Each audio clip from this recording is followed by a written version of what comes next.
Ya.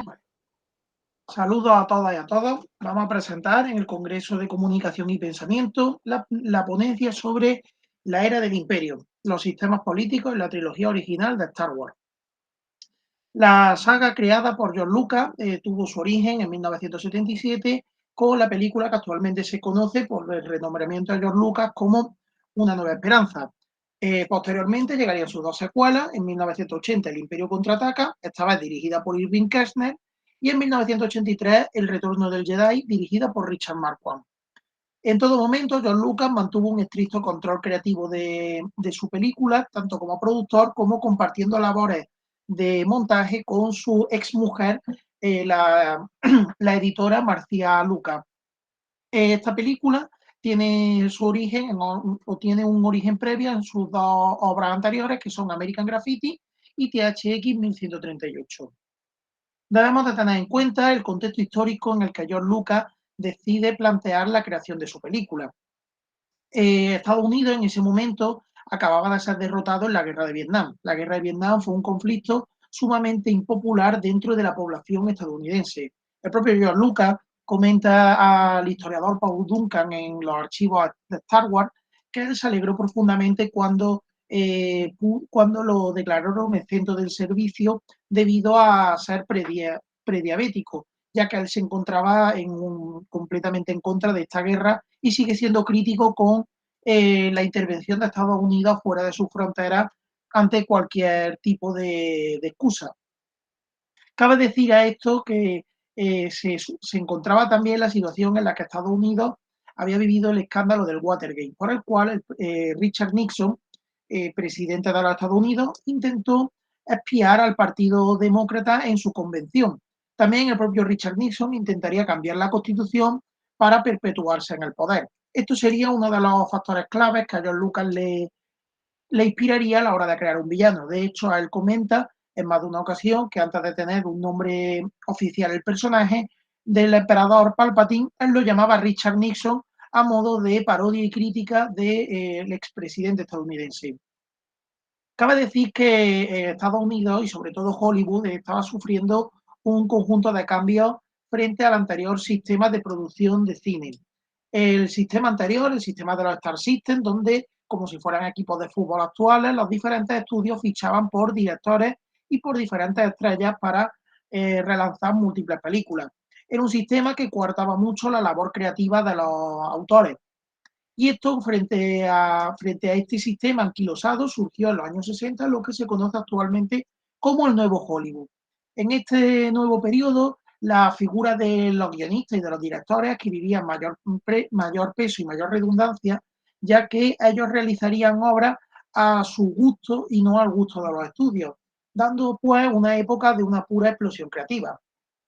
Concretamente, dentro de este nuevo Hollywood, aunque hay figuras como Robert Altman, debemos de citar al grupo de los Movie Brats. George Lucas sería uno de ellos. Cabe decir que los Movie Brats son el grupo de directores formados en la escuela de cine que lo componen, entre otras personas, el ya citado George Lucas, Francis Ford Coppola, Steven Spielberg, John Milius, Paul Schrader o Peter Bogdanovich, entre otros, además de Martin Scorsese. Estos serían autores profundamente cinéfilos que amarían el cine y que decidirían llevar a la gran pantalla sus propias versiones inspiradas en el cine clásico con el que ellos habían crecido y actuando como revulsivo contra esta política imperante de los estudios, frente a la creación y a la importancia del autor. Como marco teórico para esto hemos empleado la metodología historiográfica que plantea el historiador Eric Hobsbawm en su Historia del siglo XX.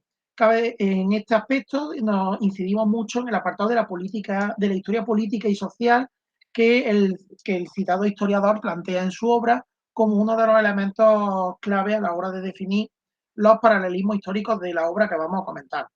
También como análisis cinematográfico hemos empleado la metodología que propone el Labo Zizek en su obra Lacrima Herrerum y en los documentales de Guía Ideológica de Cine para Pervertidos. Cabe citar también cómo el análisis político hemos recurrido a la obra recientemente publicada de La Fuerza está contigo, Poder y Política en Star Wars, así como la obra de que el artículo de Wolff en el que se plantea la metodología intermedial, ya que deberemos de hacer referencia a múltiples películas, así como formatos televisivos y obras publicadas en formato cómic y en formato novela, así como videojuegos.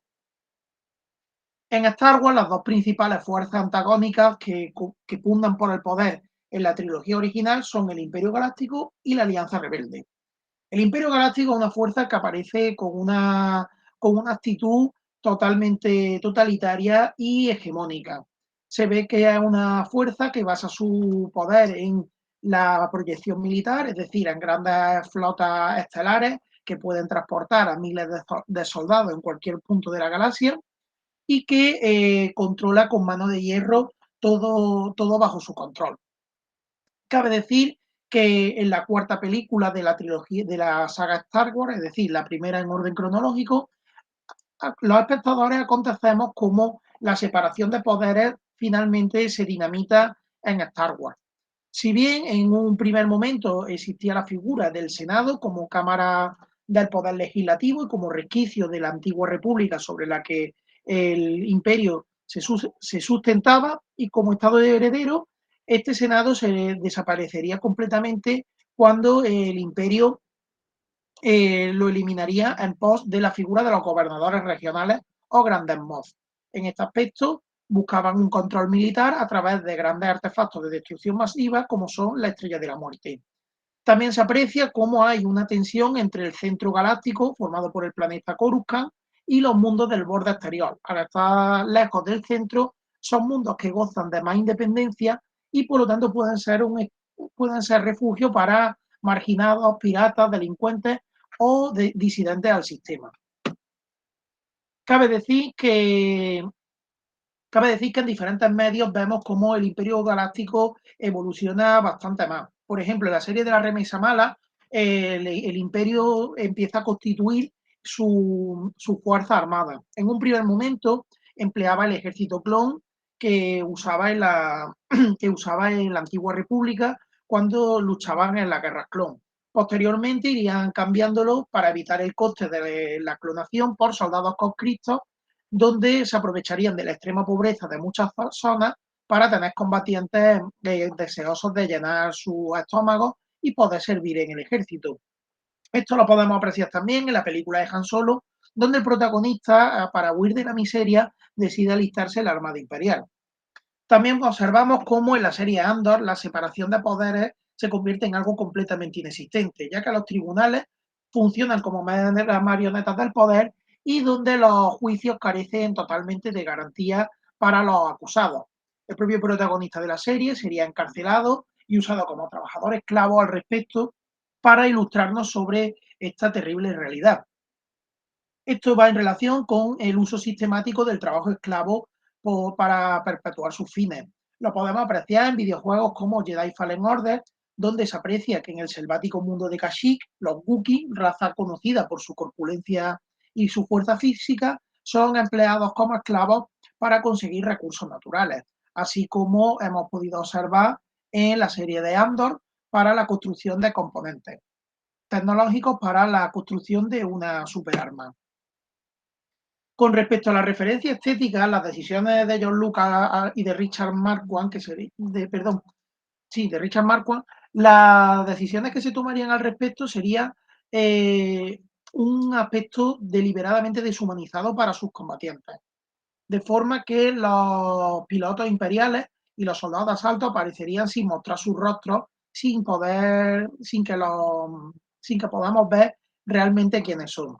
A nivel estético, la referencia de los soldados remite a Sergei Eisenstein en su obra Alexander Nevsky y a las tropas del Tercer Reich, tal y como veremos en la siguiente diapositiva. Aquí podemos ver la comparativa entre los soldados de asalto, y los caballeros teutones de la obra del soviético. Aquí podemos ver cómo se asemejan los uniformes imperiales a los uniformes del Tercer Reich. En este caso, los uniformes que tienen relación con los cuadros de mando de la organización. Frente al imperio, pues, se encuentra la Alianza Rebelde. El nombre oficial es Alianza para restaurar la República. se sustentan unos valores fuertemente cívicos y democráticos que buscan el restablecimiento de la democracia en la galaxia.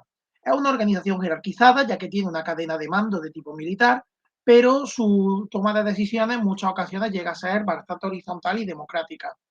Podemos conocer a través de libros ampliados como la Guía de la Alianza Rebelde, que tiene un organigrama tanto militar para sus operaciones bélicas como otro civil, donde se preocupa, entre otras cuestiones, por llevar educación a los mundos que han liberado, mantener relaciones diplomáticas con otras facciones, así como poder reconstruir la sociedad tras la guerra. Cabe decir que la Alianza Rebelde se constituye a partir de diferentes células que cada una pugna por un objetivo diferente, pero finalmente el odio al imperio y el querer restaurar la democracia lo hace unirse en un objetivo común. Cabe decir que la Alianza Rebelde busca siempre regirse por las leyes de la guerra. En Star Wars no sabemos cuál es el equivalente, pero en la vida real podríamos aducir a la Convención de Ginebra, de forma que los rebeldes nunca van a asesinar prisioneros o van a atacar a blancos civiles. Van a emplear siempre formas éticas dentro de lo que cabe en la guerra para librar su lucha. Diferencia que con el grupo de Saw Gerrera, por ejemplo, mantiene, tal y como podemos apreciar en la película de Rogue One. Dentro de otras características de los rebeldes, en las películas cabe citar que aparecen pocos personajes femeninos, pero estos personajes femeninos aparecen en puestos de liderazgo y poder, ya sea la princesa Leia Organa o la líder de la Alianza Rebelde, Mon Mothma, senadora por el planeta Chandrila. Cabe destacar en la serie de Rebel también a Hera Syndulla, que posteriormente será una de las grandes generales de la Alianza Rebelde. Su pertenencia es libre y voluntaria. Esto lo observamos como en el episodio quinto el propio Han Solo decide retirarse para intentar saldar sus deudas. Supone un gran pesar a los rebeldes, pero entienden que si están luchando por la libertad no pueden forzar a otros a mantener esta lucha. También se distinguen con el imperio en cómo buscan tener tecnología más puntera a la hora de enfrentarse al enemigo. Ya que tienen menos medios, prefieren tener medios punteros que les sirvan para destacar frente a medios industriales y medios industriales y de poca calidad. Como hemos citado anteriormente, su organigrama lo vemos a través de diferentes obras del universo expandido de Star Wars. Con respecto a los paralelismos históricos de la Alianza Rebelde, podemos encontrar cómo la figura de Obi-Wan Kenobi se remite al Samurai Kanbei, la estructura guerrillera recordando a los diferentes grupos de la Europa ocupada durante la Segunda Guerra Mundial, así como la figura de los Ewoks, que es una clara evocación, dicho en palabras del propio John Lucas, del Vietcong luchando contra los soldados estadounidenses, además del enfoque guerrillero que mantienen constantemente. Aquí podemos ver a Obi-Wan y a Kanbei como tienen paralelismo estético entre la obra de Kurosawa y la de George Lucas.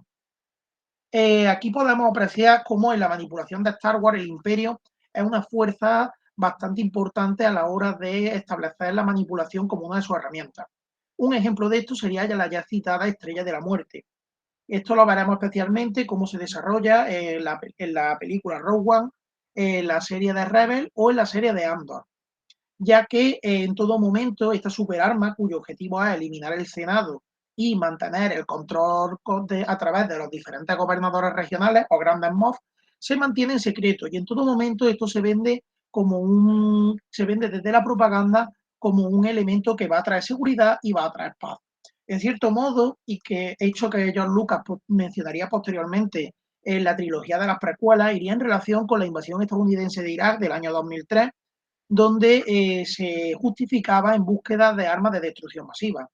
John Lucas a posteriori, o quizás de forma casi profética en esto, advertiría sobre el uso de las armas de destrucción masiva como un elemento disuasorio, pero también como un elemento propagandístico para justificar su uso y empleo. Podemos concluir que John Lucas plantea a Star Wars como una saga de carácter iniciático, ya que él mismo comenta inspirarse en el texto del héroe de las mil caras de Joseph Campbell como viaje iniciático y por parte del camino del héroe, así como una forma de poder ofrecer a los jóvenes una serie de herramientas con las cuales aprender buenos valores, entre ellos la defensa de las virtudes y de los valores cívicos y democráticos. Como bibliografía, pues la que aquí podemos apreciar que hemos empleado. Muchísimas gracias y espero que les haya gustado la presentación. Pues ya está, Rocío.